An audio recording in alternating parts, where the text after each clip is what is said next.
Hey everybody, it's Kikyo, and today I'm going to be doing a K-pop story tag. Now before I do that, I noticed that I got like the goal of 50 subscribers, which is awesome. So thanks guys for watching. It's also kind of weird that you guys are watching me like air out my life and stuff. Hopefully you can relate to it. And I don't know if you're watching for the story part or the Random Wednesday part where I do tags and K-pop stuff and blah blah blah. But yeah, it's cool.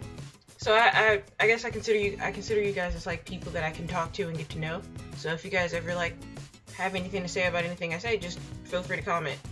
As some of you may know, I really do enjoy K-pop. I don't really have like a lot in the collection, and there's a bowl of cereal that I almost knocked over.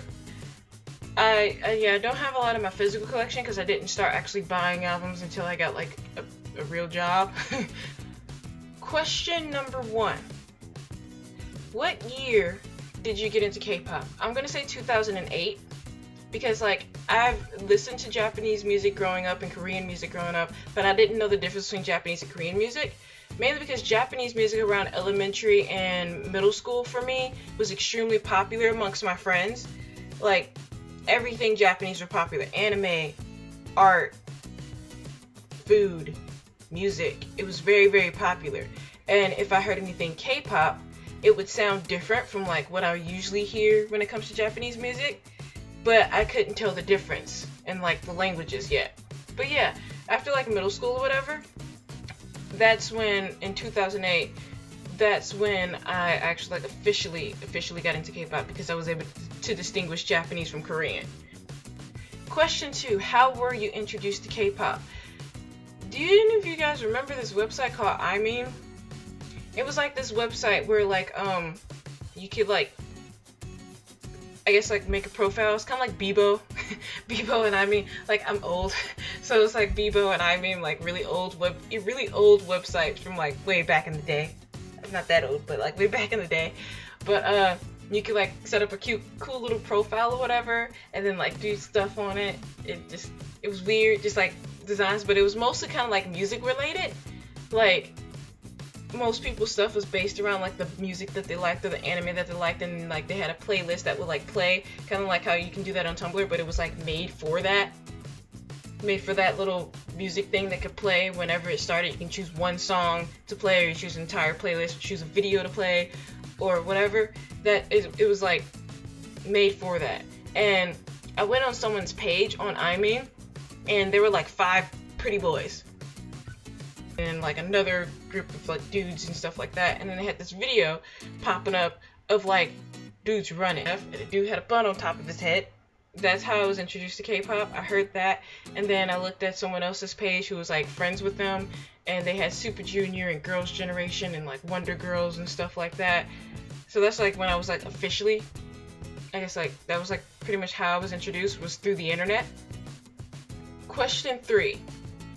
What was the first K-pop song you ever heard? The first K-pop song I ever actually heard when I was younger, before I realized it was K-pop, was Rising Sun by DBSK. That was the first actual like K-pop song that I heard, but before I actually knew it was K-pop. So it was still kind of like, I guess, close to like Japanese style, if you want to say that. And then later on I found that it was K-pop, and I was like, what? Question 4, what was the first music video you ever saw? That would be Big Bang's Lies. That was the first music video I ever saw, and it was that same day that I actually like officially got into K-pop, when I was looking around on that friend's iMeme page, and the video with the guys running, that was Big Bang's Lies. And I showed it to my brother, and I was like, dude, this is so cool, but he has a weird bun on his head. I don't understand why it's there, and he has tiny hair.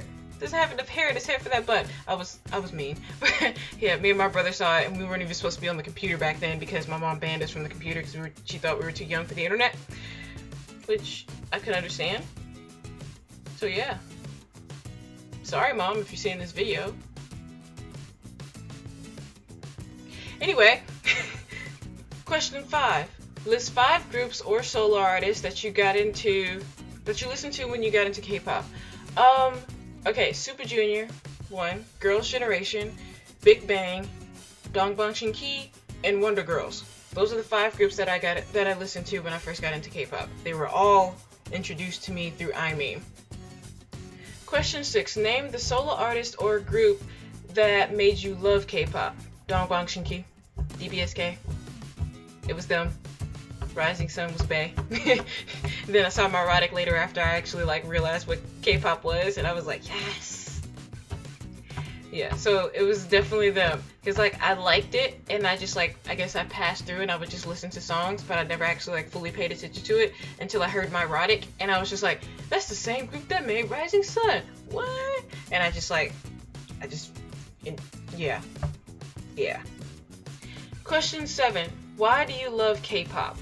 I love K-pop because the music is very close to home. Like I enjoy Japanese music, and that's what I listened to first when it came to Asian music, but I really enjoy K-pop because it's close to home and it was different.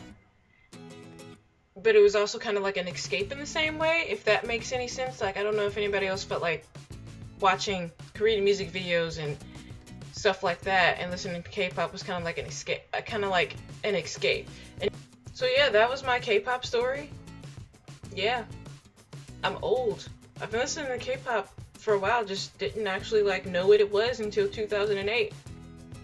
Yeah, and I just started collecting K-pop albums last year in like November. Like that's when I got my first album. That was like FX's Pink Tape.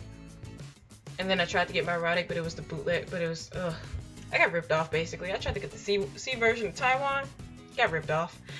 I was inspired to do this tag by Shawol 360. I'll link her video and her channel below. But she's the one who came up with the idea of the Kpop Story Tag, and then she actually decided to do it, and then I saw it, and I was like, I guess I'll do it too. And yeah, so you should watch her tag, and also there's another tag that I really like, so I'll probably link that below too, so you should watch that one too. And yeah, have a great and wonderful day, guys. Bye!